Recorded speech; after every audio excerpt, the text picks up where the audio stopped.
जय हिंद। मैं हूं कर्नल दानवीर और आप देख रहे हैं मेरा यूट्यूब चैनल दानवीर सिंह।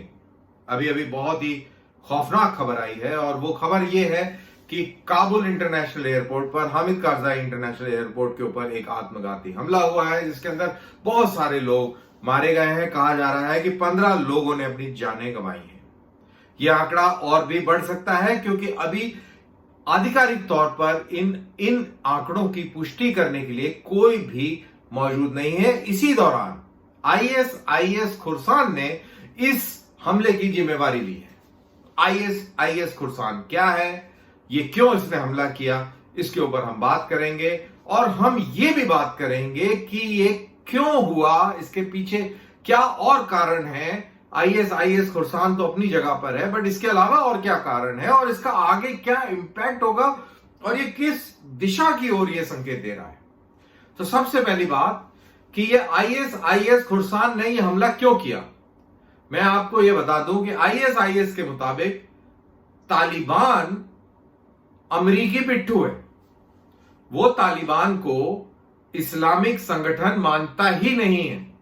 वो कहता है कि ये अमेरिकों के इशारों पर काम कर रहे हैं और इसके कई सारे उदाहरण और कई सारे संकेत भी हैं कि आपने दोहा के अंदर उनके साथ में फरवरी में एक डील करी, उस डील के बाद में फिर ये सारा घटनाक्रम और घटना चक्र आपके सामने आया और बगैर लड़ाई करे, बगैर कुछ बात कहानी बने, आपने बड़े सफाई से वहां से निकलने का प्रोग्राम बना लिया।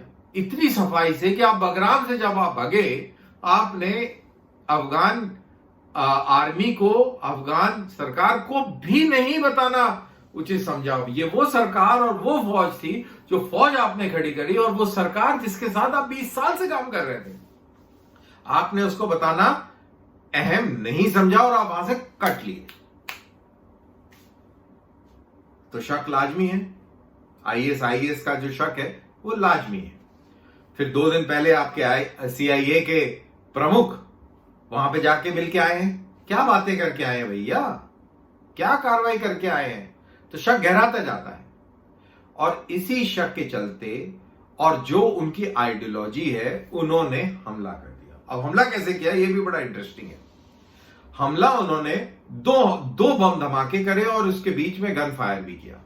तो यानी कि पहले उन्होंने एक धमाका किया, धमाका करने से क्या हुआ, अफरा तफरी मच गई, लोग जख्मी हो गए, खत्म हो गए, ये हो गया, वो हो गया। एम्बुलेंसेज आ गई, अमेरिकी आ गई, तालिबानी एम्बुलेंसेज आ गई, एनजीओज वहां काम कर रहे हैं, राहत कार्य कर रहे हैं, उनकी एम्बुलेंसेज आ गई। और जब वो राहत कार्य चल रहा था उसी दौरान गन फायर हो गया शुरू, गोलीबाजी शुरू हो गई, उसमें और कैजुअल्टी हुई। और धीरे धीरे जब और सिचुएशन गंभीर हुई और तादाद में लोगों को निकालने की भगदड़ मची, एक और धमाका कर दिया। तो ये 2 धमाके हुए, गन फायर हुआ, दूसरे धमाके बाद फिर गन फायर हुआ। इसके अंदर कहते हैं कि अमेरिकी कैजुअल्टी भी हुई है। जो बाइडेन सरकार अभी इस समय जब मैं ये आपके सामने ये वीडियो बना रहा हूं, तब वो बातचीत कर रही है, वो भी बात कर रहे हैं, तालिबान भी आपस में बात कर रहे हैं। तो ये क्या बता रहा है, ये बता रहा है कि तालिबान अफगानिस्तान के उस कंट्रोल में अभी तक नहीं है। और क्या बता रहा है, वो ये बता रहा है कि आईएस जिसके निशाने के ऊपर पाकिस्तान भी है, अगला टारगेट अब पाकिस्तान होगा। क्योंकि पाकिस्तान को भी आईएस अमरीकी पिट्ठू मानता है। आपको याद रहे कि आईएस जो कह रहा है उसमें दम क्यों है, वो दम इसलिए है कि पाकिस्तान ने ही मुल्ला बरादर को जेल से रिहा किया, पाकिस्तान ही तालिबानियों को दोहा में टेबल के ऊपर लेके आया और पाकिस्तान ही इस पूरे खेल के पीछे डायरेक्टर की भूमिका अदा कर रहा है। प्रोड्यूसर अमेरिका है तो डायरेक्टर पाकिस्तान है। और अब जैसी स्थिति ऊपर उत्पन्न हो रही है, जैसी स्थिति सामने आ रही है, यह बिल्कुल वाज़ेह है कि तालिबान के बस की नहीं है अफगानिस्तान कंट्रोल करना। भाई, आप 5 वक्त की नमाज पढ़कर, कुरान के हाफिज बनकर क्या आप भूख मिटा सकते हैं? भूख तो भाई खाने से मिटेगी। चाहे 5 की जगह 10 बार नमाज पढ़ ले, भूख तो आपकी खाने से ही मिटेगी और खाना आएगा पैसे से, रुपया। और अफगानिस्तान की बात करें तो वो है डॉलर। डॉलर होगा तो खाना आएगा, जब नहीं होगा तो कहां से आएगा? नहीं आएगा। और वही स्थिति बन रही है। डॉलर नहीं है भाई, बुरा हाल है, खाने की कमी हो रही है, किल्लत होती जा रही है। डबल रोटी जिसको ब्रेड कहते हैं उसकी कीमतें बढ़ गई हैं। और धीरे धीरे कहां से आएगा भाई? खेती तो वहां पे अफीम की होती है, गंदम की या गेहूं की तो खेती होती नहीं है ना। दालें नहीं उगती, गेहूं नहीं उगता, चावल नहीं उगता, तो कहां से आएगा खाना? कहां से बनाएंगे आप कीमा नान? उसके लिए आप बकरी, भेड़, भैंस, गाय ये तो काट लेंगे, लेकिन आप आटा कहां से लाएंगे? आप गाड़ी के अंदर पेट्रोल कैसे डालेंगे?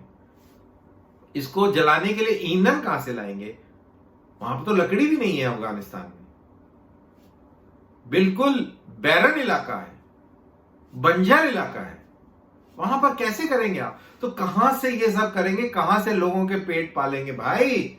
ये नमाजें अदा करके थोड़ी लोगों के पेट भर जाएंगे। और अब आ गए हैं आईएस, उन्होंने कर दिया है धमाका और आपकी बज गई है बैंड। अब आपकी होने वाली है ऐसी तैसी। और अब आपको समझ नहीं आएगा कि अब हम क्या करें, क्योंकि आपके पैर जमे नहीं है।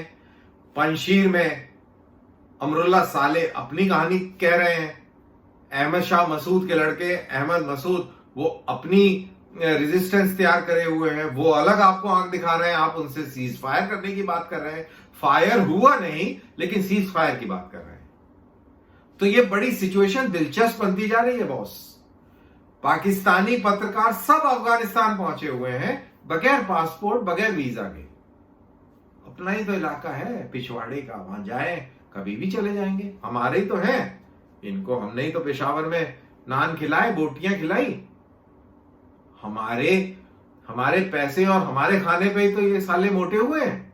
इनकी तोंदें देखो कितनी बड़ी बड़ी हैं, चलते देखो कैसे हैं, बतख की तरह टांगे खोल के। कभी देखो इनके वीडियो, एक फिट लगते हैं।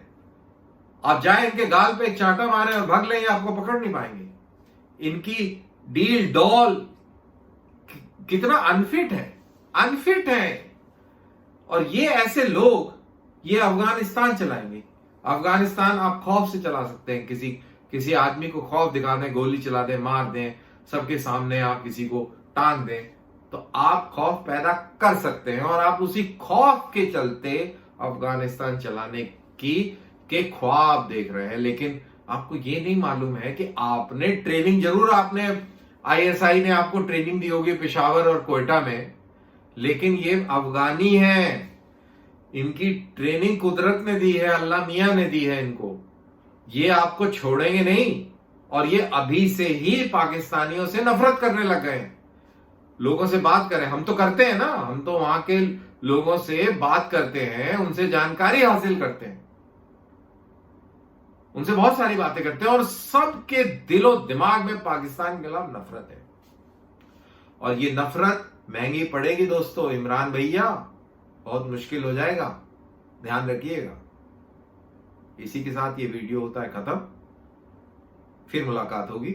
जय हिंद।